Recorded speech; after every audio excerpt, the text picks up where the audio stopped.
After years of austerity, Brexit wrangling, COVID mismanagement, political corruption, climate change and all manner of other crises, the people of Britain had had enough. Loyalty to the central government had run out, and on the peripheries of power, all manner of new nationalistic movements, the good and the bad, sprung up. Few predicted that Yorkshire pride would boil over into full-blown separatism, but that is exactly what happened. In some regards, it shouldn't have been a surprise. The north of England had always been unruly, its roots distinct from its southern neighbours. Heavily settled by the Viking, York was once the centre of the mighty kingdom of York. Even with the creation of England in the late 9th century, the Danes had their Danelaw, holding sway over the north and leaving a lasting. And although William the Conqueror harried the north, burning it to the ground, he did not wholly remove the Viking culture. Towns like Thirsk, Scarborough, Whitby, Slaithwaite, Bishopsthorpe, and others remain, hinting at a very Scandinavian past. The nature of Yorkshire's separation from England is complex, and its new constitutional relationship to Britain is not a story for Football Manager. What is that this new independent Yorkshire would keep its ties to the UK while once again looking outwards to Scandinavia for inspiration and culture. Sport became more important than ever for forging the future of Yorkshire. Cricket would remain a cherished pastime, but it would be football that would put Yorkshire on the world stage. Who knows what backhanders and blackmails were made with UEFA and FIFA, but by the start of the 2023 season, the Yorkshire FA was fully recognised and incorporated into the regional and global footballing structure. The national team, founded in 2017 and known as the Vikings, yes, that's a real thing, you can look it up, would compete in the Nations League Division E and seek qualification through UEFA for the Euros and the World Cup. The fledgling nation would have a steep hill to climb, ranking only 128th, far from its new sporting rivals of England, Scotland and Denmark, but the Yorkshire FA were confident of success. After all, the likes of Jamie Vardy, Walker, Milner and many more were all Yorkshire stock, and although these players would be granted Yorkshire citizenship, it would have to be new players to build the national team, those without senior caps for other nations. There were plenty of prospects knocking around the footballing scene, and the occasional forgotten talent such as James Taverner and Mason Holgate, who would be available to be called up.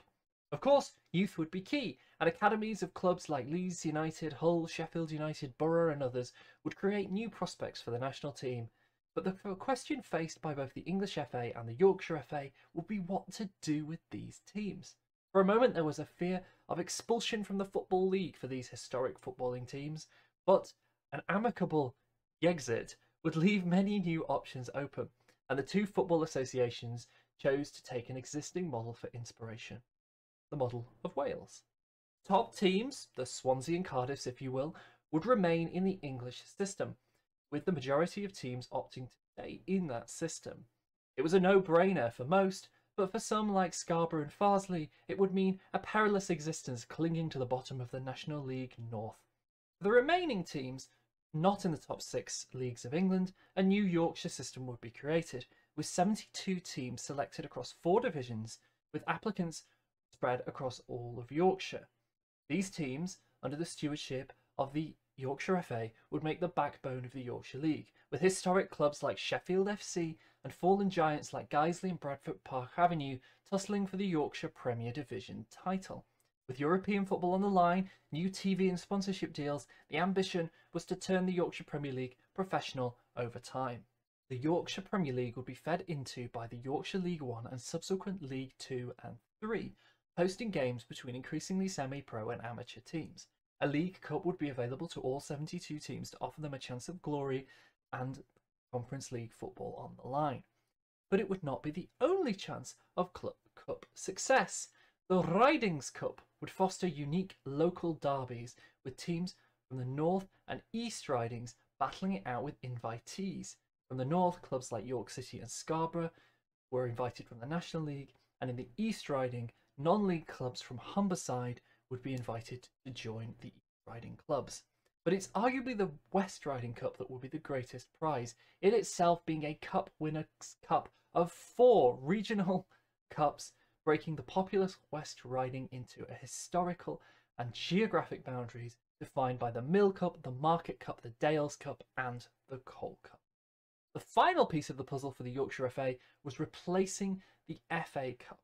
Understandably worried to lose out on the financially game-changing cup runs available in the FA Cup, the non-league clubs in Yorkshire were promised a new Yorkshire replacement, the FA Trophy.